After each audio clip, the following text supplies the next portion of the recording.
பின்பு பாத்திரத்தையும் எடுத்து ஸ்தோத்திரம் பண்ணி அதை அவர்களுக்கு கொடுத்தார். அவர்கள் எல்லாரும் அதிலே பானம் பண்ணினார்கள். இந்த வார்த்தை உண்மை உள்ளது. என்னவெனில், நான் அவரோடு கூட மரித்தோமானால் அவரோடு கூட பிழைத்தும் இருப்போம், அவரோடு கூட பாடுகளை சகித்தோமானால் அவரோட கூட ஆளுகை செய்வோம்.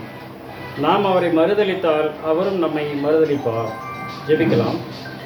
எங்கள் கண்மலை மீட்பருமாய் கர்த்தாவே, அடியேண்ட வாயின் வார்த்தைகளும் எங்களோட இருதயத்தின் தியானமும் உமசமூகத்தில் பிரீதியர்ப்பதாக. ஆமீன். கிறிஸ்துவுக்குள் பெரியமாக அழைக்கப்பட்டிருக்கக்கூடிய சகோதர சகோதரிகள் யாவருக்கும் பிதாவாகிய யாவே கடவுளாலும் ஆண்டவராக இயேசு கிறிஸ்துவினாலும் கிருபையும் சமாதானமும் உண்டாவதாக என்ற வாழ்த்துக்களை இந்த நாளிலே கூறிக்கொண்டு, எபிரேய ஆசிரியர் எழுதும்போது 2ஆம் வெள்ளி என்ற தலைப்பை நாம் கொடுத்திருக்கிறோம். இயேசு கிறிஸ்து பிரதான ஆசாரியராக இருக்கிறார் என்றும், அந்த பிரதான ஆசாரியர் தனக்காகவும் தன் ஜனங்களுக்காகவும் பலி செலுத்த வேண்டும், இது ஒரு நியமனமாக கொடுக்கப்பட்டிருக்கிறது.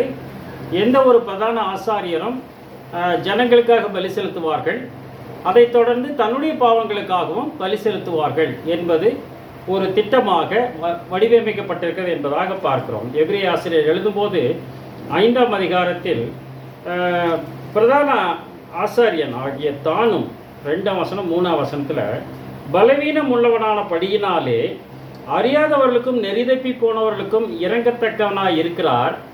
அதிநிமித்தம் அந்த பிரதான ஆசாரியர் ஜனங்களுடைய பாவங்களுக்காக பலியிட வேண்டியது போல தன்னுடைய பாவங்களுக்காகவும் பலியிட வேண்டியதாய் இருக்கிறது அப்படின்னு சொல்லி என்ன பண்ணுறாரு, ஒரு தீர்மானத்தை நமக்கு கொடுக்குறார். எந்த ஒரு பிரதான ஆசாரியனும் ஜனங்களுக்காக பலியிட வேண்டியது போலவே தன்னுடைய பாவங்களுக்காகவும் பலியிட வேண்டும் என்று அங்கு சொல்லப்பட்டதாக ஒரு கட்டளை பிறப்பிக்கப்பட்டிருக்கிறது என்பதால் பார்க்கிறோம். அப்படி என்று சொன்னால், இந்த பிரதான ஆசாரியர் என்று அழைக்கப்படுகிறவர் மெல்கிசேதேக்கின் முறைமையின்படி அந்த ஆண்டவராகிய இயேசு கிறிஸ்துவை பிரதான ஆசாரியர் என்று எபிரேய ஆசிரியர் எழுதுவதை நாம் பார்க்கிறோம். 3ஆம் அதிகாரம் 1ஆம் வசனத்தில் இப்படி இருக்க பரம அழைப்புக்கு பங்குள்ளவராகிய பரிசுத்த சகோதர சகோதரிகளே, இப்படி இருக்க பரம அழைப்புக்கு பங்குள்ளவராக இருக்கக்கூடிய பரிசுத்த சகோதர சகோதரிகளே, நாம் அறிக்கை பண்ணுகிற அப்போஸ்தலரும் பிரதான ஆசாரியருமாய் இருக்கிற கிறிஸ்து இயேசுவை கவனித்து பாருங்கள் அப்படிங்கிறார். பிரதான ஆசாரியராக இருக்கக்கூடிய கிறிஸ்து இயேசுவை கவனித்து பாருங்கள் அப்படிங்கிறார். இப்போ எந்த ஒரு பிரதான ஆசாரியரும் தன்னுடைய பாவங்களுக்காகவும் பலி செலுத்தினார். இங்கு நம்முடைய பிரதான ஆசாரியராக இருக்கக்கூடிய இயேசு கிறிஸ்துவை கவனித்து பார்க்கும்போது அவர் தன்னுடைய பாவங்களுக்காக பலி செலுத்தவில்லை. ஏன் அவர் தன்னுடைய பாவங்களுக்காக பலி செலுத்தவில்லை என்று ஒரு கேள்வி கேட்டால், அவர் பாவம் இல்லாத பரிசுத்தராக இருப்பது நிமித்தமாக அவர் தன்னுடைய பாவங்களுக்காக பலி செலுத்தவில்லை என்று நாம் சொல்லுவதற்கு ஏதுவாக இருக்கும். ஏனென்று கேட்டால், அவரே அதை பற்றி பேசுகிறார். யோவான் 8ஆம் அதிகாரம் 45, 46 வசனங்களை நாம் பார்க்கும்போது 45 படிச்சுட்டு 31 படிச்சுட்டு 46 படிங்க. நான் உங்களுக்கு சத்தியத்தை சொல்லுகிறபடியினாலே நீங்கள் என்னை விசுவாசிக்கிறதில்லை. நான் உங்களுக்கு சத்தியத்தை சொல்றேன், அதனால நீங்க விசுவாசிக்கல அப்படின்னு சொல்றாரு. யாரிடத்திலே பேசுகிறார் என்று ஒரு கேள்வி நாம் கேட்போம் என்று சொன்னால் 31 இயேசு தம்மை விசுவாசித்த யூதர்களை நோக்கி, வேறு யாரிடத்திலும் அவர் பேசவில்லை, தம்மை விசுவாசித்த யூதர்களிடத்தில் தான் பேசுகிறார். நாம் இயேசுவை விசுவாசிக்கிறவர்களாக இருக்கிறோமா? நாம் ஞான இஸ்ரேல் மக்களாக இருக்கிறோமா? நம்மை பார்த்து தான் அவர் பேசுவார் என்று நாம் எடுத்துக்கொள்ளலாம். தம்மை விசுவாசித்த யூதரை பார்த்து தான் சொல்லுகிறார். நீங்கள் என் உபதேசத்தில் நிலைத்திருந்தால் மெய்யாவின் சீசர்கள். அப்படின்னா இயேசுவை விசுவாசிக்கிறவங்களா நாம் இருக்கிறோம், ஆனால் அவருடைய உபதேசத்தில் நிலைத்திருக்கிறோமா?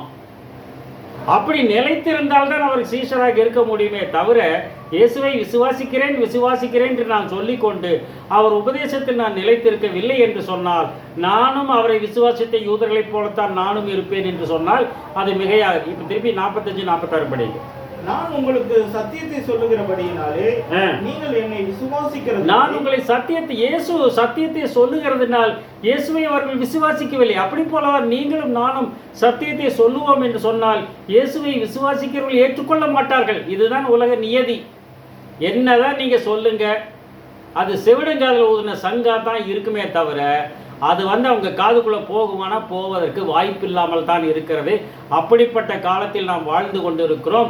மனுஷகுமார் பூமியிலே வரும்போது விசுவாசத்தை காண்பாரோ அப்படின்னு கேட்டதுக்கு காரணம் அதுதான் என்பார். இப்ப அடுத்த வருஷம் 46. என்னிடத்தில் பாவம் உண்டு என்று உங்களில் யார் என்னை குற்றப்படுத்தக்கூடும்? என்னிடத்தில் பாவம் உண்டு என்று உங்களில் யார் என்னை குற்றப்படுத்தக்கூடும் அப்படின்னு விசுவாசத்தை உதலை பற்றி தான் பேசுகிறார். இயேசு கிறிஸ்துவுடைய பாவம் உண்டா அப்படின்னு கேட்டால் இயேசு கிறிஸ்துவிடம் பாவம் இல்லை அப்படின்னு தான் என்ன பண்ணுறாரு, அவரே சர்டிஃபிகேட் பண்ணுறார். என்னிடத்தில் பாவம் உண்டு என்று உங்களில் யார் அப்படி குற்றப்படுத்தி இருக்கலாம் அல்லவா. இயேசு கிறிஸ்துவை சிலுவை மரணத்திற்கு கொண்டு போகும்போது எத்தனையோ குற்றங்களை அவர் வாயிலாக பொய் சாட்சிகள் தான் வைக்கப்பட்டது. எத்தனையோ பொய் சாட்சிகள் வைக்கப்படும் போது இவர் அப்படி செய்தார் இப்படி செய்தார் என்றெல்லாம் எதை வேணாலும் சொல்லி இருக்கலாம், நிச்சயமாக ஏற்றுக்கொண்டிருப்பார்கள். ஆனால் எந்த பொய் சாட்சியும் ஒவ்வவில்லை. கடைசியில் என்ன சொன்னால், இவர் கடவுளுடைய குமாரன்னு சொன்னார், தேவாலயத்தை இடிச்சிடுறேன்னாரு, இவர் தீவிரவாதியாக இருக்கிறாரு, கடவுளுடைய ஆலயத்தவே இடிச்சிருவாராமா, இவர் கடவுளுடைய குமாரன், அவன் பெரிய ஆள் இவர். இந்த குற்றச்சாட்டு தான் அவர் மீது வைக்கப்பட்டது என்பதா. அது உண்மைக்கு புறமானது அல்ல. கலிலியோ உலகம் உருண்டை என்று சொல்லும் போது என்ன செய்தார்கள்? அவரை கொன்று விட்டார்கள். கத்தோலிக்க குருமார்களை கொன்று விட்டார்கள். உலகம் உருண்டை என்று வேதம் சொல்லுவதை அவர்கள் அறியவில்லை. கிமு 600 சொல்லிட்டார் உலக உருண்டைன்னு. உலக உருண்டையின் மீது வீற்றிருக்கிறவன் ஏசாயா 40:22 படிக்கிறோம். நம்ம அதை படிக்காம என்ன பண்ணிட்டாங்க, உலக உருண்டைன்னு சொன்ன ஒருத்த பிடிச்சி கொண்டு போட்டாங்க. அப்ப சத்தியம் என்பது கசப்பாகத்தான் இருக்கும் என்பதாக அந்த இடத்துல பார்க்கிறோம். அப்போ இயேசு கிறிஸ்து பாவி அல்ல என்று நாம் பார்க்கிறோம். அப்படி என்று சொன்னால் இங்கே ஞானஸ்நானம் என்று ஒன்று எடுக்கப்படுகிறது, வழக்கமாக இருக்கிறது. யோவான் ஸ்நானகன் வழியாக இந்த ஞானஸ்நானம் எடுத்துக்கொண்டு இருக்கிறார்கள். மத்தேயு 3ஆம் அதிகாரம் 6ஆம் வசனம் படிக்கலாம். மத்தேயு 3ஆம் அதிகாரம் 6ஆம் வசனம். தங்கள் பாவங்களை அறிக்கையிட்டு அங்கு சுற்றுப்பட்டத்திலிருந்து வந்தவர்கள் யோர்தான் நதியிலே யோவான் ஸ்நானகன் ஞான ஸ்நானம் கொடுத்து கொண்டிருக்கிறார். இங்க என்ன சொல்றாங்க, தங்கள் பாவங்களை அறிக்கையிட்டு யோர்தான் நதியில் அவனால் ஞானஸ்நானம், தங்கள் பாவங்களை அறிக்கையிட்டு யோர்தான் நதியில் அவனால் ஞானஸ்நானம், யோவான் ஸ்நானகனால் ஞானஸ்நானம் பெற்றார். அப்படின்னா ஞானஸ்நானம் என்பது எதற்கு? பாவ மன்னிப்புக்கு என்று எடுக்கிறது ஞானஸ்நானம் இல்லையா? பாவ மன்னிப்புக்கு என்று எடுப்பதுதான் ஞானஸ்நானம். அப்படி ஒருவன் ஞானஸ்நானம் எடுத்தால் அவன் பாவங்கள் மன்னிக்கப்பட்டது என்பது பொருள். 13ஆம் வசனம். அப்பொழுது யோவானால் ஞானஸ்நானம் பெறுவதற்கு இயேசு கலிலேயாவை விட்டு யோர்தானுக்கு அருகே அவனிடத்தில் வந்தார். இப்ப இயேசு ஞானஸ்நானம் எடுக்கிறதுக்கு வர்ற 30 வயசு வாலிபன் ஞானஸ்நானம் எடுக்க வர்ற ஒரு வாலிபன் ஞானஸ்நானம் எடுக்க வர்ற. ஞானஸ்நானம் எது கொடுக்கறது? பாவ மன்னிப்புக்காக கொடுக்கறது. இப்ப 30 வயது வாலிபன் ஒருவர் ஞானஸ்நானம் எடுக்க வந்தார்னா என்ன பொருள்? அவர் செய்த பாவங்கள் மன்னிக்கப்பட வேண்டும் என்பது பொருள். அப்படித்தானே? ஒரு மனிதன் மரணம் அடைகிறார்னா அதுக்கு என்ன காரணம்? பாவத்தின் சம்பளம் மரணம். இயேசு மரித்தார், பாவத்தின் சம்பளமாக அவர் மரித்தார், உலகத்தின் பாவத்தை சுமந்து மரித்தார் நம்ம சொல்லுவோம். ஆனால் எதற்கு ஞானஸ்நானம் எடுத்தார்? இந்த கேள்வி நாம கேட்கல. இனிமேல் அவர் செய்ய போற பாவத்தை இது நாம கேட்கல. இதை இஸ்லாமிய சகோதரர்கள் தன்னுடைய புத்தகங்கள் எழுதியிருக்கிறார்கள். இதே யூனியன் மொழிபெயர்ப்பை எடுத்து இதே வசனத்தை போட்டு ஞானஸ்நானம் என்பது பாவ மன்னிப்புக்கு என்று எடுக்கக்கூடாது, ஞானஸ்நானம் போட்டாங்க வசனம். இயேசு ஞானஸ்நானம் பெற்று கரையேறினார் அப்படி என்று சொன்னால் இயேசு பாவி, ஒத்துக்கோங்க, உங்க பைபிள் தான் சொல்லுது அப்படி என்று சொல்லுகிறார்கள். அதற்கு நாம் சரியான விளக்கம் கொடுக்கிறவர்களாக இருக்க வேண்டும் தான் பார்க்கிறோம். ஏன்னா 2வது பலி செலுத்தப்பட வேண்டும், அது உலக ஜனங்களுக்காக செலுத்தப்பட்டது. அப்படின்னா இந்த இடத்துல யோவான் கேட்கிறாரு, அவர்கிட்ட என்ன கேட்கிறாரு பாருங்க. 14ஆம் வசனத்துல 13 படிச்சீங்க, 14 என்ன கேட்கிறாரு பாருங்க. அதுதான் மத்தேயுல யோவான் அவருக்கு தடை செய்து. யாரு? யோவான் சாலையின் இயேசு வர்றார் ஞானஸ்நானம் எடுக்கிறதுக்கு, தண்ணியில் இறங்கிட்டாரு. இறங்கணும். யோவான் தடை செய்ய வேண்டாம். நீங்கள் எதுக்கு என்கிட்ட ஞானஸ்நானம் எடுக்க வர்றீங்க? நான் உங்ககிட்ட எடுக்கணும். நான் உம்மாலே ஞானஸ்நானம் பெற வேண்டியதா இருக்க நீர் என்னிடத்தில் வரலாம். நான் உம்மாலே ஞானஸ்நானம் எடுக்க வேண்டியதா இருக்கு, நீர் என்னிடத்தில் வரலாமான்னு கேட்கிறார். அப்ப என்ன அர்த்தம்? இவர் குவாலிஃபைடு பர்சன் அர்த்தம். புரியுதுங்களா? இவர் குவாலிஃபைடு பர்சன். நான் உங்ககிட்ட ஞானஸ்நானம் எடுக்கிறேன், நீங்க எங்கிட்ட எடுக்க வரீங்களா?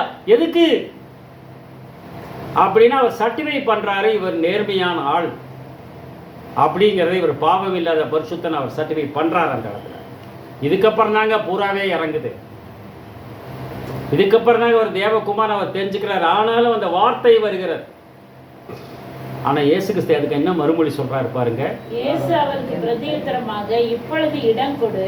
இப்ப இடம் கொடு. இப்படி எல்லா நீதியையும் நிறைவேற்றுவது நமக்கு ஏற்றதா. இப்படி எல்லா நீதியும் நிறைவேற்றுவது நமக்கு ஏற்றதா இருக்குதுன்னா, எல்லா நீதியும் நிறைவேற்றும். இப்படி எல்லா நீதியும் நிறைவேற்றுறது நமக்கு ஏற்றதுங்கிற. அப்படி என்று சொன்னால் ஞான ஸ்நானம் எடுக்கும் போது எது நனைகிறது அப்படின்னு கேட்டோம்னா, சரீரம் நனைகிறது. சரீரம் நனைகிறது இல்லையா? சரீரம் நனைகிறது. இப்படி எல்லா நீதியும் நிறைவேற்ற நமக்கு ஏற்புடையதா இருக்குதுன்னு என்ன அர்த்தம்னு பார்த்தோம்னா, அதில் சரீரம் நனைகிறது. இயேசுவின் சரீரம் நனைந்தது. நம்ம புரிஞ்சுக்கிறோமா? நம்ம புரிஞ்சுக்குவோம், மற்றவங்களுக்கு புரியாது இல்லையா? இயேசுவின் சரீரம் நனைந்தது. இப்படி எல்லா நீதியும் நிறைவேற்றுவதற்கு ஏற்புடையதா இருக்குது.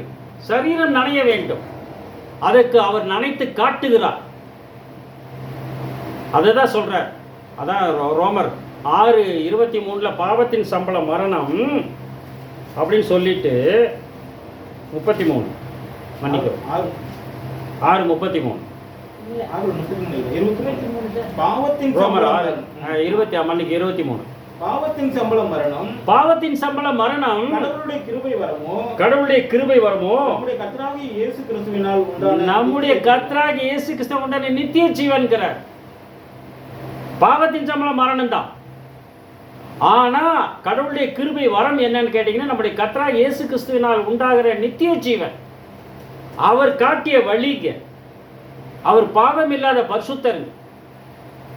அதுதான் நமக்கு நித்திய ஜீவனை கொடுக்கக்கூடியதாக இருக்கிறது என்பதாக பார்க்கிறோம். யோவான் 3:6 அது 8:6 படிங்க. ரோமர்லயே 8. மாம்ச சிந்தை மரணம். மாம்ச சிந்தை மரணம். ஆவியின் சிந்தையோ ஜீவனும் ஆவியின் சிந்தையோ ஜீவனும் சமாதானமும்ங்கிறார். மாம்ச சிந்தை மரணம், ஆவியின் சிந்தை ஜீவனும் சமாதானம். இது மாம்ச சிந்தை. 30 வயது வாலிபன் ஞானஸ்நானம் எடுத்தார். அவர் நிச்சயமாக பாவம் செய்திருப்பார். இது மாம்ச சிந்தை. அதுதான் மரணம். ஆவியின் சிந்தையோ ஜீவனும் சமாதானம். அதான் சொல்றாரு அவர். யோவான் 3:6 மாம்சத்தினால் பிறப்பது மாம்சமாய், மாம்சத்தில் பிறப்பது மாம்ச சிந்தையில் பிறப்பது மாம்சத்தில் பிறப்பது மாம்சமாய் இருக்கும். அழிவுக்குட்பட்டது அது. ஆவியினால் பிறப்பது ஆவியாய், ஆவியினால் பிறப்பது ஆவியாய். இதுதான் நடக்கக்கூடியது. அப்ப மாம்சத்தில் பிறந்தது. மாம்சத்தில் பிறந்த மனிதர்கள் தவறு செய்ய உட்படுவர்களாக இருக்கலாம். அதன் மூலமாக அவர்களுக்கு அந்த மரணம் சம்பவிக்கிறது. யாக்கோபு 1:15 யாக்கோபு 1:15 பின்பு இச்சையானது கர்ப்பம் தரித்து, பின்பு இச்சையானது மாம்ச சிந்தை இச்சையானது கர்ப்பம் தரித்து பாவத்தை பிறப்பிக்கும். பாவம் பூரணமாகும் போது மரணத்தை பிறப்பிக்கும். பாவம் மாம்ச சிந்தை, மனுஷீக சிந்தை. ஆவியின் சிந்தை ஜீவனும் சமாதானம். அப்ப ஆவியின் சிந்தை உடையவர்கள் தான் அந்த ஆவியின் கண்ணோடு கூட இந்த காரியங்களை கண்டு அவர்கள் புரிந்து கொள்ளுகிறார். இல்லை என்று சொன்னால் இயேசு மோசமானவர் என்றுதான் தீர்மானம் செய்வார்கள். தம்மை விசுவாசித்த யூதர்களை பார்த்து அவர் பேசுகிறார். அப்படி செய்கிறாங்களான்னு கேட்டால் ஆமா என்று வேதம் சொல்லுகிறது. சங்கீதம் 50:16 படிங்க. 16-21. தேவன் துன்மார்க்கனை நோக்கி நீ என் பிரமாணங்களை எடுத்துரைக்கணும்னு துன்மார்க்கன்னு சொல்றார் அவருக்கு. எப்படிங்க சொல்ல முடியும்? அதான் பின்னாடி படிக்கிறோம் நம்ம. துன்மார்க்கரை நோக்கி என் பிரமாணங்களை எடுத்துரைக்கவும், என் உடன்படிக்கையை உன் வாயினால் சொல்லவும், என் உடன்படிக்கையை உன் வாயினால் சொல்லவும் என்ன நியாயம் உண்டு? உனக்கு என்ன நியாயம் உண்டு? என்ன நியாயம் உண்டு? என் உடன்படிக்கை உன் வாயினால் சொல்ற, என்ன தைரியத்தில் நீ பேசுற அப்படின்னு கேட்கிறாரு. சிச்சையை நீ பகைத்து, சிச்சையை அனுபவிக்க திராணியற்றவர்களா இருக்க, சிச்சையை நீ பகைத்து என் வார்த்தைகளை உனக்கு பின்னாக எறிந்து, என் வார்த்தைகளை உன் பின்னாக எரிந்து போடுகிறாய். அவருடைய வார்த்தைகளை கேட்பவர்களாக இருக்கிறோமா? அவருடைய வார்த்தைக்கு செவிசாய்க்கிறவர்களாக இருக்கிறோமா? அவருடைய வார்த்தையை வாசிக்கிறவர்களாக இருக்கிறோமா? நம்ம சிந்திக்க வேண்டும். என் வார்த்தைகளை உனக்கு பின்னாக எரிந்து போடுகிறார். வார்த்தைக்கு செவி கொடுக்க, வார்த்தையை படிக்கிறது. பிரசங்கம் பண்ணுறவங்க வந்து நின்னாவே என்ன பண்ணுவாங்க, அவங்க ஏதோ நெட்டில் டவுன்லோட் பண்ணி அதை அப்படியே ஒப்பிக்கிறாங்க. அவருடைய வார்த்தைகளை அவர் படிப்பதில்லை. இதுதான் நடக்கக்கூடிய உண்மையாக காணப்படுகிறது. அப்புறம் நீ திருடனை காணும் போது அவனோடு ஒருமித்து போகிறாய். திருடன் கூடயும் நீ ஒன்னா போயிடுற. நீயே விபச்சாரரோடு உனக்கு பங்குண்டு, விபச்சாரோடு உனக்கு பங்குண்டுகிறார். மாறுபட்ட உபதேசத்தில் இருக்கிறவர்களோடு உனக்கு பங்குண்டு. திருடனோட ஒன்னா போற நீயே. உன் வாயை பொல்லாப்புக்கு திறக்கிறாய். உன் வாயை பொல்லாப்புக்கு திறவை. நான் பொய் பேசுறேங்க, நான் கெட்ட வார்த்தை பேசுறேங்க, அதனால எனக்கு இது நான் முன்னாடி வந்து நிக்க முடியாதுன்னு சொல்றவங்க எத்தனையோ பேர் இருக்கிறார்கள். அது ஜாக்கிரதையுடையவர்களாக நாம் இருக்க வேண்டும். திருடனை கண் ஒருமித்து போகிறாய், விபச்சாரோடு பங்குண்டு, உன் வாயை பொல்லாப்புக்கு திறப்புகிறாய். உன் நாவு சற்பனையை பிணைக்கிறது. உன் நாவு பொய்யை பிணைக்கிறாய். சற்பனைனா பொய். பொய்யவது பேசுறீங்க, பொய் எடுத்து பிணைக்கிறீங்க. அது மட்டும் இல்லையா, நீ உட்கார்ந்து உன் சகோதரனுக்கு விரோதமாய் பேசி, உன் சகோதரனுக்கும் உன் ஆன்மீக சகோதரனுக்கும் விரோதமாக நீ பேசி, பொய் பேசி உன் தாயின் மகனுக்கு அவதூறு உண்டாக்குகிறாய். உன் தாயின் மகனுக்கு அவதூறு உண்டாக்குகிறார். உன்னை நம்பி தாங்க செய்யறாங்க. நம்ம நம்பிக்கை துரோகம் செய்கிறவர்களாக இருக்கிறோமா? நம்ம சிந்திக்கணும். நமக்கு உதவுவாங்க. நம்ம நம்பிக்கை துரோகம் செய்கிறவர்கள் இருக்கக்கூடாதுங்கிறார். உட்கார்ந்து சகோதரனுக்கு விரோதமாய் பேசி தாயின் மகனுக்கு அவதூறு உண்டாக்குகிறாய். இவைகளை நீ செய்யும் போது நான் மௌனமாக இருந்தேன். இதெல்லாம் நீ செய்யும்போது நான் பேசாம தான் இருக்கேன். நான் வார்த்தைக்கிட்டு தான் இருக்கேன். நான் ஒன்றும் செய்ய மாட்டேன். நான் நீ இப்படி இருக்கியா, இப்படி இருக்கியா, நான் பேசாம தான் இருக்கிறேன். உன்னை போல் நானும் இருப்பேன் என்று நினைவு கொண்டாய். இதுதாங்க இன்னைக்கு இருக்கக்கூடிய நிகழ்வு. உன்னை போல் நானும் இருக்குவேன் என்று இருதயத்தில் நினைவு கொண்டாய்ங்கிற. பேசுறாரு, கல்யாணம் பண்ணி இருப்பாருங்க அப்படின்னு ஒரு பிரசங்கியார் பேசுறாரு. ஏன்னா அந்த பிரசங்கியார் மோசம். அப்புறம் பின்னாடி தான் சொன்னான், அவர் டாக்டரேட் முடிச்சவர், ஒரு பெரிய பிரசங்கியார் அவர். ஆனா அவர் வந்து அப்படி வேற மாதிரி பேசுறாரு. ஒன்றும் புரியல. உலகத்திற்கெல்லாம் எடுத்து பேசிட்டு இருக்கிறாரு. அப்பதான் நமக்கு டவுட் ஆச்சு. நம்ம சகோதரர் ஒருத்தர் கூட அப்படிதான் பேசுவார் அவர். அதை தான் சொல்றாரு, உன்னை போல் நானும் இருப்பேன் என்று இருதயத்தில் நினைவு கொண்டாய்ங்கிறாரு.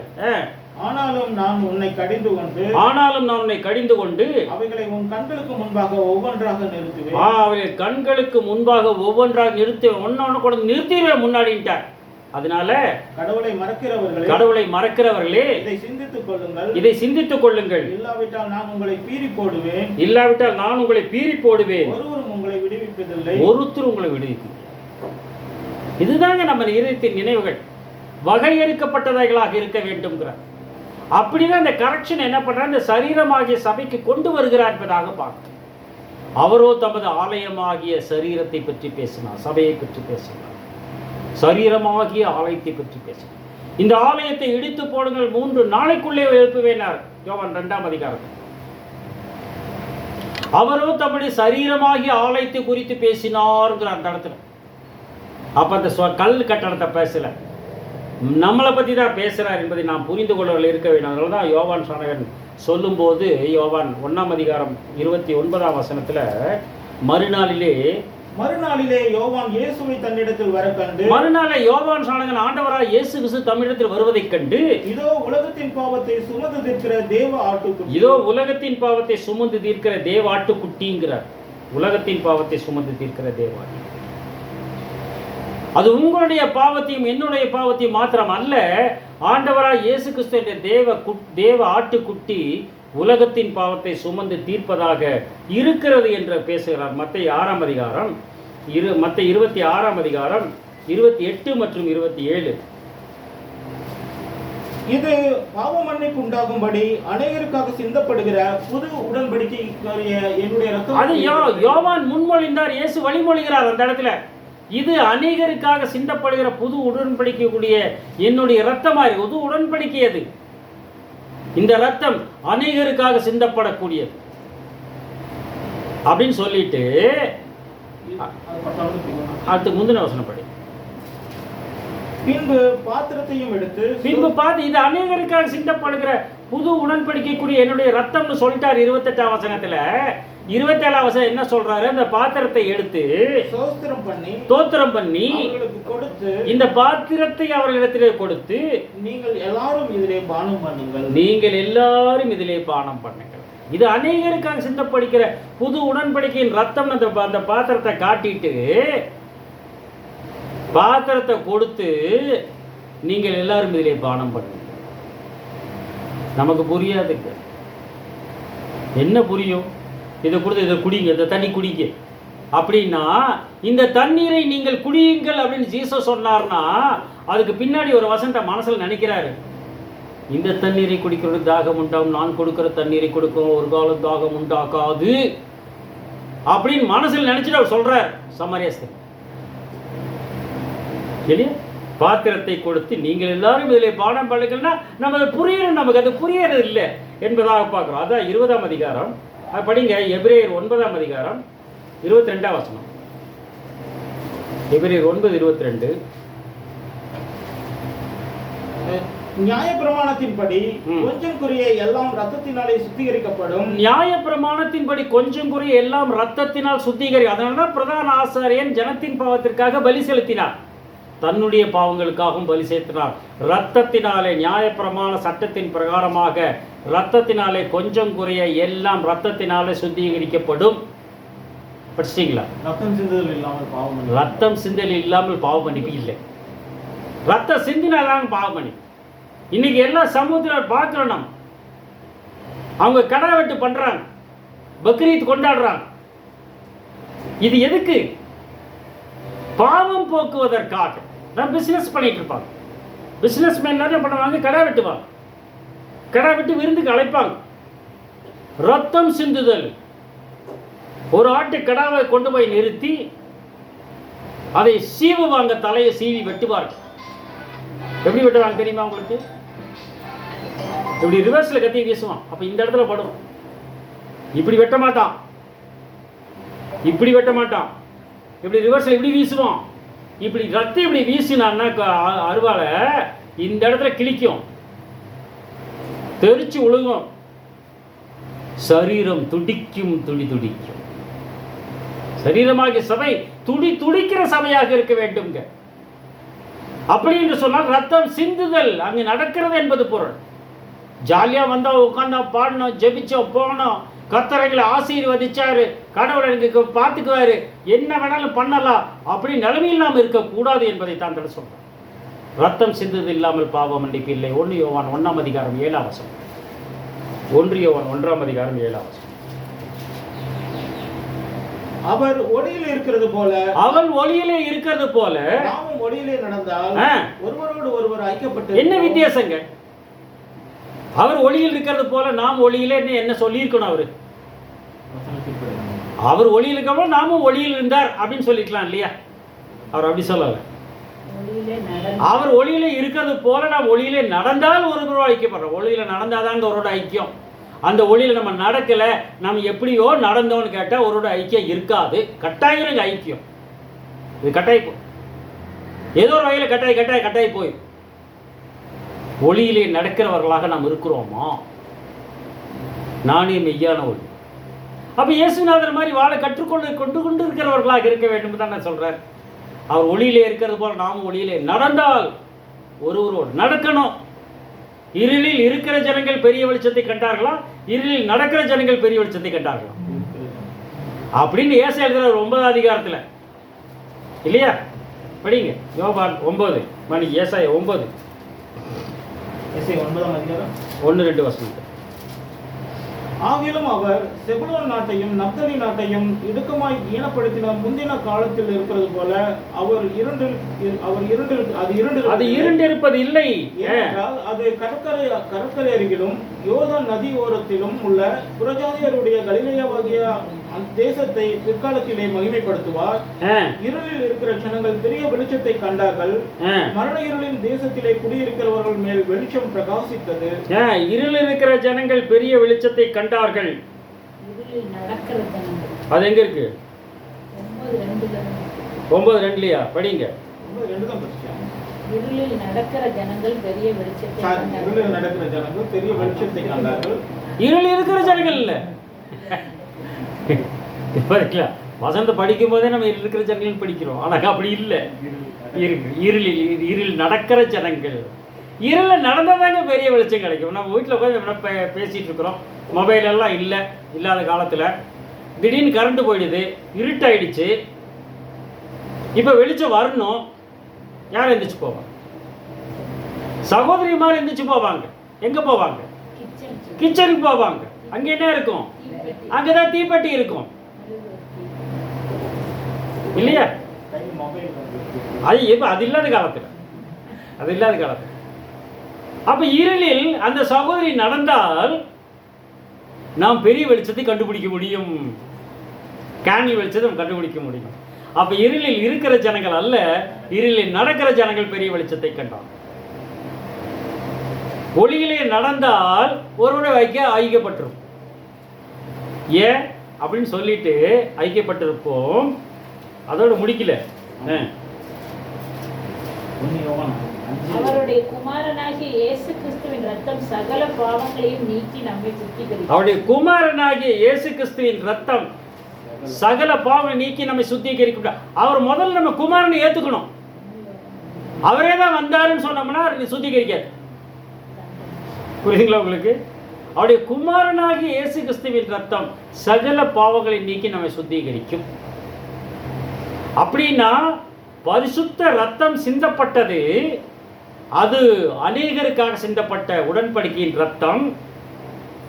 உலகத்தின் பாவத்தை சுமந்து தீர்த்த தேவாட்டு குட்டியின் ரத்தம் இல்லையா? இது அவருடைய குமாரனாகிய இயேசு கிறிஸ்துவின் ரத்தம் நம்முடைய சகல பாவங்களை நீக்கி நம்மை சுத்திகரிக்கும். நம்ம குமாரன் ஏத்துக்கிட்டாதான். இன்னைக்கு உலகத்தார் பொறுத்த மட்டும் இயேசு யார் அப்படின்னு கேட்டீங்கன்னா கிறிஸ்தவர்களின் தெய்வம். கிறிஸ்தவத்திலே கேட்டா ஒருவர், 3 பேரில் ஒருவராக இருப்பவர், பிதாவாகவும் இருப்பார், குமாரனாகவும் இருப்பார். அப்படி ஏற்றுக்கணும்னு அவர் சொல்லணும். அப்படி ஏற்றுக்கணும். அதிலே 3ஆம் வசனம் படி. நீங்களும் எங்களோட ஐக்கியம் உள்ளவர்கள் ஆகும்படி. நீங்களும் எங்களோட கூட, அவங்க சொல்றார், நாம சொல்லல.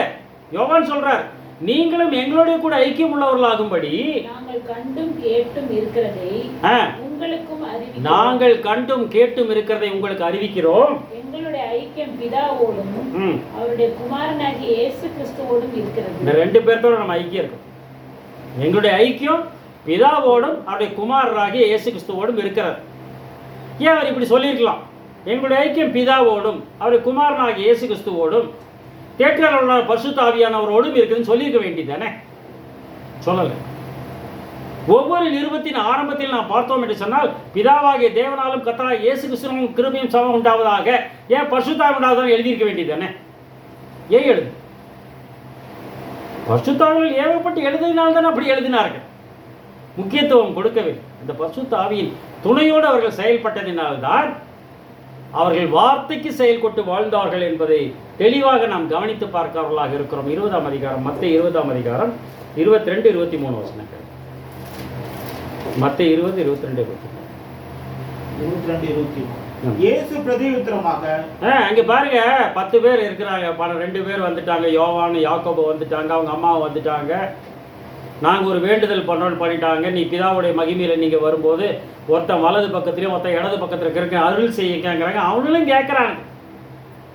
யோவான் இந்த பக்கமும் யாக்கோபு இந்த பக்கம் இருக்கணும் அப்படின்னு கேட்குறாங்க அவர்கிட்ட. கேட்கும்போது அவர் என்ன சொல்றாரு பாருங்க. அதுக்கு நீங்கள் கேட்டுக்கொள்ளுகிறது இன்னது என்று உங்களுக்கு தெரியவில்லை. உங்களுக்கு தெரியல என்னன்னு கேட்கறீங்கன்னே தெரியல. ஆனா அர்த்தம் இருக்குதுங்க. அர்த்தம் இல்லாம எழுதுவீங்க. நீங்க என்ன கேட்கறீங்கன்னு உங்களுக்கு தெரியல அப்படிங்கிறாரு. நான் குடிக்கும் பாத்திரத்தில் நீங்கள் குடிக்கவும் நான் பெறும் ஸ்நானத்தை நீங்கள் பெறவும் உங்களால் கூடுமா? நான் குடிக்கும் பாத்திரத்தில் நீங்கள் குடிக்கவும் நான் பெறும் ஸ்நானத்தை நீங்கள் பெறவும் முடியுமான்னு கேட்கிறாங்க. அதற்கு அவர்கள் கூடுங்கிறார். இதை ஒருத்தர் எக்ஸ்பிளைன் பண்றாரு. எப்படி சொன்னா, அவங்க தெரியாம சொல்லிட்டாங்க. கூடும்னு சொன்னது தெரியாம சொன்னாங்களா? இருக்கலாம் தெரியாம சொன்னாங்க. அது என்ன சொல்றாரு, அதுக்கு மறுமொழி அவர் என்ன சொல்றாரு பாருங்க. நீங்க தெரியாம சொல்றீங்கன்னு சொல்லல. அதுக்கு நீங்க கேட்கறது என்னன்னு தெரியலன்னு முதல்ல சொன்னாரு. புரியுதுங்களா உங்களுக்கு? நீங்க கேட்கறது என்னன்னு தெரியாம கேட்கறீங்கன்னு முதல்ல சொன்னாரு. ரெண்டாவது, நான் குடிக்கும் பாத்திரத்தில் நீங்கள் குடிக்கவும் நான் பெறும் ஞானத்தை நீங்கள் பெறவும் கூடுமா அப்படின்னு கேட்கும்போது கூடுங்கிறாங்க, முடியுங்கிறாங்க. என்ன பேசுறீங்கன்னே தெரியலன்னு அவர் சொல்லல அந்த இடத்துல. அதுக்கு என்ன மறுபடியும் சொல்ல? பாசிட்டிவா பேசுறேன். அவர் அவர்களை நோக்கி, என் பாத்திரத்தில் நீங்கள் குடிப்பீர்கள், நான் பெறும் ஸ்நானத்தையும் நீங்கள் பெறுவீர்கள். ஆனாலும் என் வலது பாரிசத்திலும் இடது பாரிசத்திலும் உட்காரும்படி என் பிதாவினால் எவர்களுக்கு ஆயத்தம் பண்ணப்பட்டிருக்கிறதோ அவர்களுக்கே அல்லாமல் மற்றொருவருக்கும் அதை அருள்வது என் காரியம் அல்ல என்றார். என்னோட காரியம் இல்லை, அது யார்? ஆனா கண்டிப்பா அவங்க 2 பேர் தான் இருப்பாங்கிறது ஒரு நியமனமா காணப்படுகிறது. எப்படின்னு கேட்டீங்கன்னா, முதல் ரத்த சாட்சியாக மரித்த அப்போஸ்தலர் யாருங்க?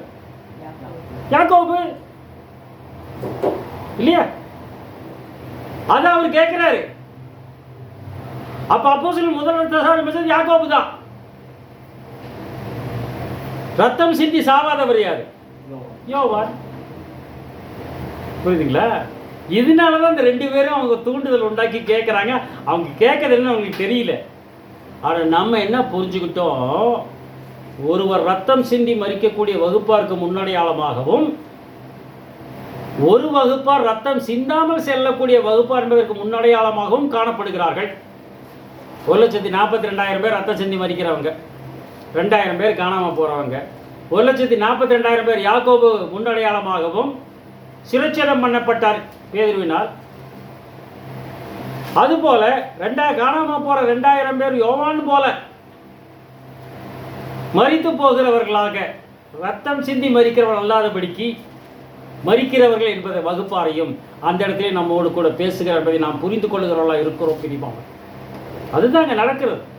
எல்லாம் தீர்க்க தரிசனங்கள் மறைந்து வருகிறதா அதை நாம் கவனித்து பார்க்கிறவர்களாக இருக்கிறோம். பிரிமாவர், நான் பெரும் ஸ்நானம் நான் குடிக்கும் பாடல். நான் பெரும் ஸ்நானத்தை நீங்கள் பண்ண சொல். ஏன் ஆன்சர் எடுத்துட்டாரா இல்லையா? ஜீசஸ் இது சொல்லும்போது எடுத்துட்டாரு. ஞானஸ்நானம் எடுத்தவர் பேசுகிறார். நான் பெரும் ஸ்நானத்தை நீங்கள் பெற முடியுமான்னு கேட்கிறார். நான் குடிக்கும் பாத்திரம், அதுக்கான இனிமேல் தான் குடிக்க போறேன் இல்லையா? 20வது அதிகாரத்தில் பேசுறாரு. 26வது அதிகாரத்தில் தான் குடிக்க போறார். நான் குடிக்கும் பாத்திரத்தில் நீங்கள் குடிப்பீங்களா அப்படின்னு கேட்கறது ரைட்டு. நான் பெரும் ஸ்நானத்தை நீங்கள் பெறுவீங்களா ஏன் கேட்டார்? லூக்கா 12ஆம் அதிகாரம் 50ஆம் வசனம். லூக்கா 12:50. ஆகிலும் நான் முழுக வேண்டிய ஒரு ஸ்நானம் உண்டு. அது முடியும் அளவும் எவ்வளவோ நெருக்கப்படும். நான் இன்னொரு ஸ்நானம் இருக்குதுங்கிற. நான் முழுக வேண்டிய ஒரு ஸ்நானம் உண்டு, அது முடியும் எவ்வளவோ நெருக்கப்படுகிறேன். அது என்ன ஸ்நானம்? படிங்க ரோமர் 6ஆம் அதிகாரம் 3-5. ரோமர் 6:3-5. கிறிஸ்து இயேசுவுக்குள்ளாக ஞானஸ்நானம் பெற்ற நாம் அனைவரும் அவருடைய மரணத்திற்குள்ளாக ஞானஸ்நானம் பெற்றதை அப்படின்னா மரண ஸ்நானம்னு சொல்றாரு அந்த இடத்துல. புரியுதுங்களா? நான் முழுக வேண்டிய ஒரு ஸ்நானம் உண்டுங்கிற. என்னது அது? மரண ஸ்நானம். தண்ணீர் ஸ்நானம், ஆவி ஸ்நானம், அக்னி ஸ்நானம், மரண ஸ்நானம். 4 ஸ்நானம் வருதுங்க. புரியுதுங்களா உங்களுக்கு? 4 ஸ்நானம் வருது. ஆகிலும் நான் முழுக வேண்டிய ஒரு ஸ்நானம் உண்டு, அவருடைய மரணத்திற்குள்ளாக அவருக்குள்ளாக ஞானஸ்நானம் பெற்ற நாம் அனைவரும் அவருடைய மரணத்திற்குள்ளாக ஞானஸ்நானம் பெற்றதை நீங்கள் அறியாமல் இருக்கிறீர்களா? மேலும் பிதாவின் மகிமையினாலே கிறிஸ்து மரித்தோரிலிருந்து எழுப்பப்பட்டது போல கிறிஸ்து மரித்தோரிலிருந்து எழுப்பப்பட்டது போல நாமும் புதிதான ஜீவன் உள்ளவர்களாய் நடந்து கொள்ளும்படிக்கு அவருடைய மரணத்திற்குள்ளாக்கும் ஞானஸ்நானத்தினாலே கிறிஸ்துவுடனே கூட அடக்கம் பண்ணப்பட்டோம். அவருடைய மரணத்திற்குள்ளாக ஞான ஸ்நானத்தினாலே கிறிஸ்துவுடனே கூட அடக்கம் பண்ணப்பட்டோம். இந்த ஒரு ஸ்நானம் வேணுங்க. கடைசி தண்ணி ஸ்நானம் எடுத்துட்டோம், ரைட்டு. அக்னி ஸ்நானம் இருக்கு. வார்த்தை என்ற அக்னி ஸ்நானம் வாழ்க்கையில், பாடுகள் என்ற ஸ்நானம் இல்லையா? இந்த வார்த்தை என்ற வசனங்கள் ஆவியாயும் ஜீவனுமாய் இருக்குது. அதற்குள்ளாக முழுகிறோம். நாம் கொஞ்சம் தீவிரமாக படிச்சுட்டே இருக்கிறோம், மொபைல் பார்த்துட்டே இருக்கிறோம். இந்த குழந்தைங்க மொபைல் பார்த்துக்கிட்டே இருக்கும். அப்போ என்ன சொல்லுவாங்க? நான் அந்த குழந்தை வந்து அந்த மொபைலை மூழ்கிடுச்சுப்பாங்க. மொபைலை மூழ்கிடுச்சு அப்படி சொல்லுவாங்க. அதை தான் சொல்றாரு. நீங்க புத்தகத்தை பைபிள் படிச்சியா? பைபிளில் மூழ்கிட்டாரு, வார்த்தையில் மூழ்கி விட்டார் சொல்லுவாங்க இல்லையா? மரண ஸ்நானம் படிச்சிங்களா? 6 வரைக்கும் 5 வரைக்கும். ஆதலால் அவருடைய மரணத்தின் சாயலில் நாம் இணைக்கப்பட்டவர்கள். ஆதலால் அவருடைய மரணத்தின் சாயல் நாம் இணைக்கப்பட்டவர்களானால் அவர் உயிர்த்தெழுதலின் சாயலிலும் இணைக்கப்பட்டோம். அவருடைய உயிர்த்தெழுதல் சாயலிலும் இணைக்கப்பட்டிருப்போம். இதுதாங்க அதை கொண்டு பேலன்ஸ் பண்ணுறோம். நான் முழுக வேண்டிய ஒரு ஸ்நானம் உண்டுன்னா அது மரண ஸ்நானம். நீங்களும் என்னை போல மரிப்பீர்கள்ங்கிற. அதுக்கு முன்னாடி இந்த பாத்திரத்தை அவங்க கையில் கொடுக்குறார் இல்லையா? அந்த பாத்திரத்தை கொடுக்கறதுக்கு முன்னாடி என்ன சொல்றாரு பாருங்க அவரு. மத்தேயு 26 39 42 26. சற்று அப்புறம் போய் முகம் குப்புற விழுந்து, இந்த கெச்சமனே தோட்டத்தில் அவர் சற்று அப்புறம் போர் முகம் கூப்புற விழுந்து, என் பிதாவே, இந்த பாத்திரம் என்னை விட்டு நீங்க கூடுமானால் நீங்கும்படி செய்யும். இந்த பாத்திரம் என்னை விட்டு நீங்க கூடுமானால் நீங்கும்படி செய்யும். இருங்க, ஜீசஸ் இப்படி கேட்கிறார். பிதாவே, இந்த பாத்திரம் என்னை விட்டு நீங்க கூடுமானால் நீங்கும்படி செய்யும்ங்கிறார். இவர் கேட்டது செய்யட்டும். ஜீசஸ் கேட்டார், பிதாவே, இந்த பாத்திரம் என்னை விட்டு நீங்க கூடுமானால் நீங்கும்படி செய்யும். என்ன அர்த்தம்? இதை மட்டும் எடுத்தீங்கன்னா தப்புதான். கரெக்டா சொல்றாரு. ஏன் அப்படி சொன்னாரு? இந்த பாத்திரம் என்னை விட்டு நீங்க கூடுமானால் நீங்கும்படி செய்யும். ஏன் சொன்னாருன்னா அதை அப்படியே வச்சுட்டு எபிரேயர் 4:15 படிங்க.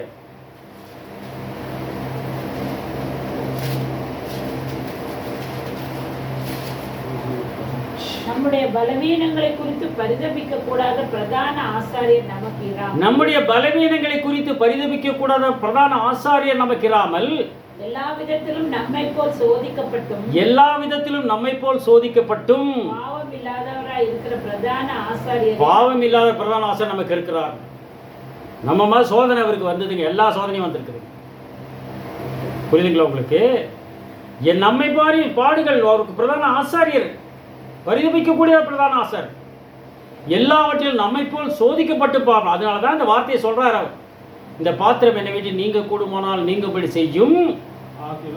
அந்த ஜபத்தை முடிக்கல. ஆனா எப்படி முடிச்சாரு? ஆகிலும் என் சித்தம் அல்ல உம சித்தத்தின்படி ஆக கடவுள். அப்ப இது இவர் சித்தம். பாத்திரம் நீங்கன்னா இவ கஷ்டம் தாங்க முடியல நீங்கபடி செய்யும். இது ஏன் சித்தம்? அடுத்த ஜபத்தை மாத்துறார். 42 ஜபத்தவே மாத்திடுறார். அவர் மறுபடியும் 2ஆம் தரம் போய், என் பிதாவே, இதுக்குத்தான் திருப்பி ஜெபிக்கணும், திருப்பி வசனத்தை கேட்கணும். என் பிதாவே, இந்த பாத்திரத்தில் நான் பானம் பண்ணினால் ஒழிய இது என்னை விட்டு நீங்க கூடாதாகில். இந்த பாத்திரத்தில் நான் பானம் பண்ணினால் ஒழிய இது என்னை விட்டு நீங்க கூடாதாகில். உம்முடைய சித்தத்தின்படி. எப்படி? அதே மாதிரிதான் ஜபம். ஆனா ஜபத்தை மாத்திட்டாரு. இந்த பாத்திரத்தில் நான் பானம் பண்ணினால் ஒழிய இது என்னை விட்டு நீங்க கூடாதாகில் உங்க சித்தத்தின்படி ஆக கடவுள். இப்ப பாருங்க, அவருக்கு தைரியம் வந்துருச்சு. யோவானுக்கு எழுதும் போது எப்படி எழுதுறாரு பாருங்க. 18ஆம் அதிகாரம் 11ஆம் வசனம். யோவான் 18:11. அப்பொழுது இயேசு பேதுருவை நோக்கி, உன் பட்டயத்தை உரையில போடு. பிதா எனக்கு கொடுத்த பாத்திரத்தில் நான் பானம் பண்ணாதிருப்பேனோ. தைரியம் வந்துச்சு பாருங்க. நமக்கு அப்படிதாங்க வரணும். சோர்ந்து போயிடக்கூடாது, பலவீனப்பட்டு போயிடக்கூடாது. என் பிதா எனக்கு கொடுத்த பாத்திரத்தில் பானம் பண்ணாது இருப்பேனோ. பாருங்க, இந்த 3க்கும் வித்தியாசம் பாருங்க. முதல் சொல்லும் போது தன்னுடைய சிந்தையில் எழுதி பேசுற நம்ம மலை முடியல, ஒரு நாள் தாங்க முடியல, ஆனாலும் சித்தப்படி. 2வது ஜபத்தை மாத்திட்டார். இந்த பாத்திரத்தில் ஆள் பண்ணினால் ஒளியரை நீங்க கூடாதாக சித்தத்தின் மேல் ஆக்கலாம். தைரியம். ஒரு தூதன் தோன்றி பலப்படுத்தினார். வசனம் இருக்கின்ற தூதன் தோன்றி பலப்படுத்தினான். தைரியப்படும் தோல்ல கட்டி கொடுக்குறான். பிதா எனக்கு கொடுத்த பாத்திரத்தில் நான் பானம் பண்ணாது இருப்பேனோ. புரியுதுங்களா? அந்த மாற்றம் வருதுங்க.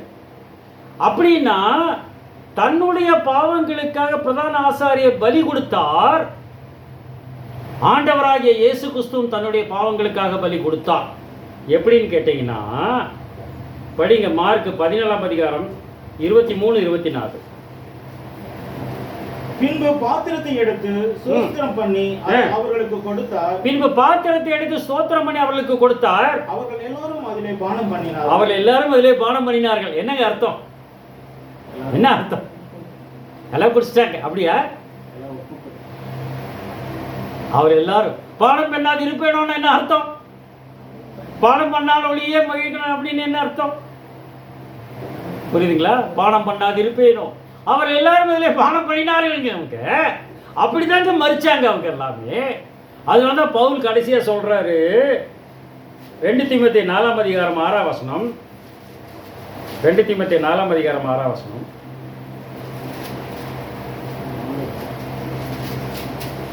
அவர்கள் எல்லாரும் இதிலே பானம் பண்ணினார்களாம். ஏனென்றால் நான் இப்பொழுதே பானபலியாக வார்க்கப்பட்டு இப்பொழுதே பானபலியாக வார்க்கப்பட்டு போகிறேன். தேகத்தை விட்டு பிரியும் காலம் வந்தது. அப்ப அவர் பானம் பண்ணினார். புரியுதுங்களா? அதனாலதான் அந்த அப்பம் திராட்சை ரசத்தை சொல்லும்போது நீங்கள் இதை பானம் பண்ணும் போது எல்லாம்ங்கிறாங்க. அது படிப்பும் இல்லையா?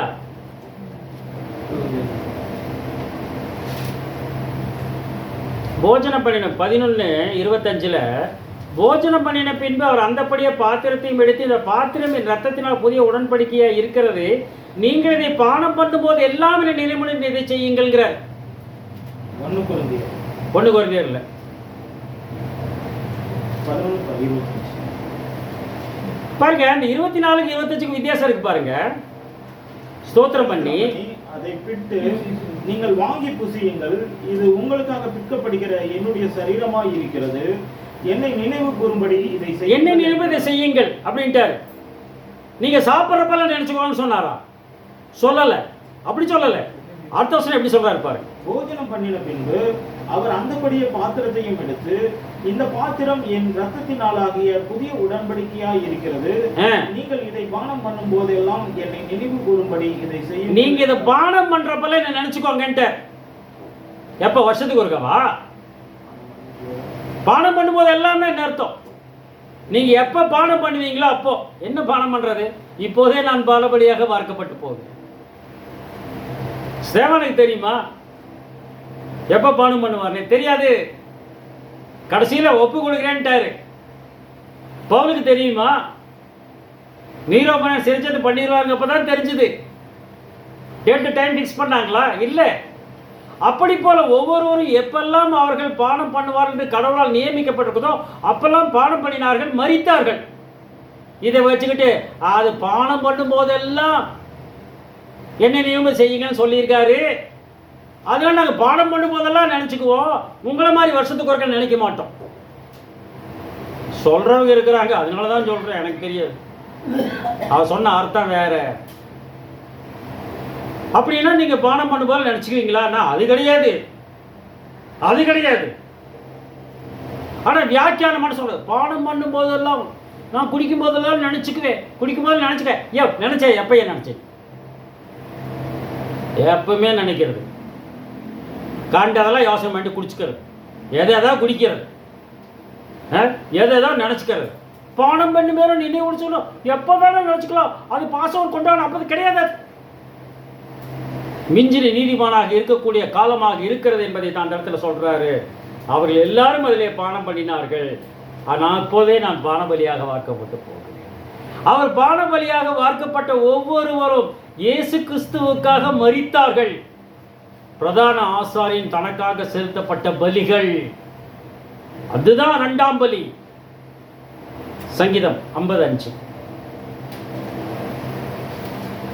பலியினாலே என்னுடைய உடன்படிக்கை பண்ணின பலியினாலே என்னோடு உடன்படிக்கை பண்ணின பரிசுத்தவான்களை என்னுடைய பரிசுத்தவான்களை என்னிடத்தில் கூட்டுங்கள்ங்கிற.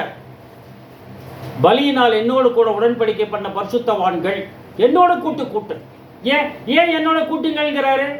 அவர் தலைவர்கள் சரீரம், புரியுதுங்களா? அவர் தலைவர் சரீரம், அவரோடு கூட சேருகிறார்கள்.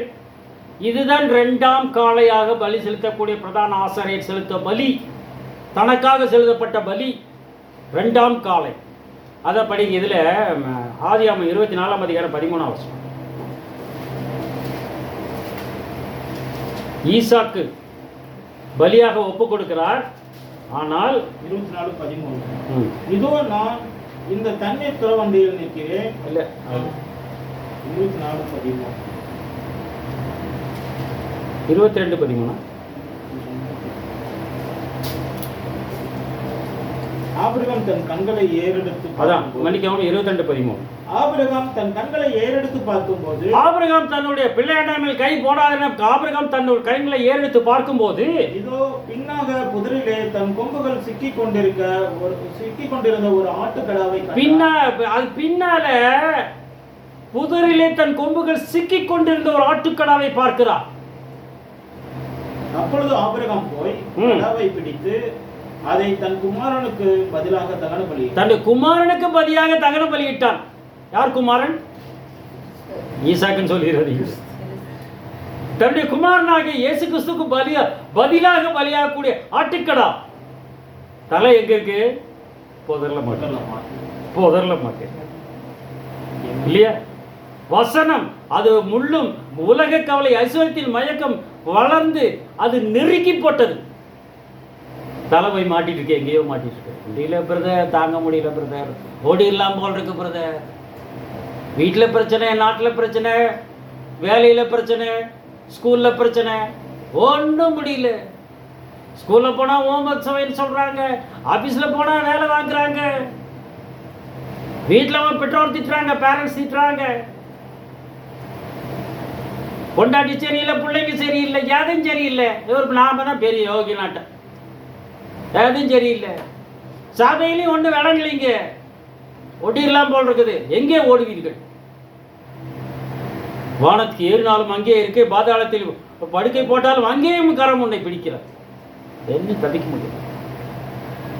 அப்போ தன்னுடைய குமாரன் ஆகிய இயேசு கிறிஸ்துவுக்கு பதிலாக பலியானது ஒரு ஆட்டுக்கடா. அது இரண்டாம் காளை, இரண்டாம் ஆடு புதரில் தலை மாட்டிக்கொண்டிருக்கிறது. அதை எடுக்கணுங்க. இதே பாருங்க, இதுல நியாயாதிபதிகள் புத்தகத்துல 6ஆம் அதிகாரத்துல 25 படிங்க. கிதியோன் செலுத்திய பலி இரண்டாம் காளை என்பதை பார்க்கிறோம். நியாயாதிபதிகள் 6ஆம் அதிகாரம் 25 இருந்து. அன்று ராத்திரியிலே கர்த்தர் அவரை நோக்கி, நீ உன் தகப்பனுக்கு இருக்கிற காளைகளில் 7 வயதான இரண்டாம் காளையை, அந்த இரண்டாம் காளை 7 வயதாக இருக்குது, புரியுதுங்களா? 7 பரத்துக்குரிய பூர்ணையன், அது இரண்டாம் காளைக்குள்ளது. உன் தகப்பனுக்கு இருக்கிற பாகாலின் பலிபீடத்தை தகர்த்து அதன் அருகே இருக்கிற தோப்பை வெட்டி போட்டு இந்த கற்பாறை உச்சியிலே பாங்கான ஒரு இடத்தில் உன் கடவுளாகிய ஆண்டவருக்கு ஒரு பலியிடத்தை கட்டி அந்த இரண்டாம் காளையை கொண்டு வந்து அதை நீ வெட்டி போட்ட தோப்பினுடைய கட்டை விறகுகளின் மேல் சர்வாங்க தகனமாய் பலியிட கடவாய் என்றார். அந்த இரண்டாம் காளையை பலியிட கடவை. நான் எப்போ பலி கொடுக்குறாரு அவரு? தொடர்ந்து படிக்கிறேன். 27. அப்பொழுது கிதியோன் தன் வேலையாட்களில் 10 பேரை சேர்த்து கர்த்தர் தனக்கு சொன்னபடியே செய்தான். அவன் தன் தகப்பன் குடும்பத்தாருக்கும் அந்த ஊர் மனுஷருக்கும் பயப்பட்டபடியினாலே அதை பகலிலே செய்யாமல் இரவிலே. ஆமாம், இந்த இரண்டாம் காளை என்பது இரவில் பலியாகிறது, புரியுதுங்களா? அப்படின்னா இது அஞ்ஞான காரிருள் இருக்க மூடிக்கொண்டிருக்கக்கூடிய உலகம். இங்கோட பெரிய லைட், ஏகப்பட்ட லைட்டை போட்டிருக்கிறீங்க. ஏன் லைட்டை போட்டிருக்கிறோம்? இருட்டாக்கனால தான் லைட்டை போட்டிருக்கிறோம், புரியுதுங்களா? அப்படின்னா உலகம் அஞ்ஞான காரில் மாட்டிக்கொண்டிருக்கக்கூடிய சூழ்நிலையில் இந்த ராத்திரியிலே இந்த 2ஆம் காலை பலியாகிறது. விடியற் காலத்தில் எல்லாம் வந்து பார்க்குறான். விடியற் காலம் என்பது 1000 வருட அரசாட்சி. அதுக்குள்ளாக இந்த 2ஆம் காலை இயேசு கிறிஸ்து தனக்காக செலுத்திய பலி, தன்னுடைய சரீரத்தின் பாவத்திற்காக செலுத்திய பலி. புரியுதுங்களா? இயேசுவின் சரீரத்துக்காக செலுத்திய பலியா, சரீரத்தின் பாவத்திற்காக செலுத்திய பலியா அப்படின்னா நமக்கு புரியணும். அவருடைய சரீரமாகிய சபை செய்கிற பாவத்திற்காக செலுத்தப்பட்ட பலி அவர்களே பலியாகிறார்.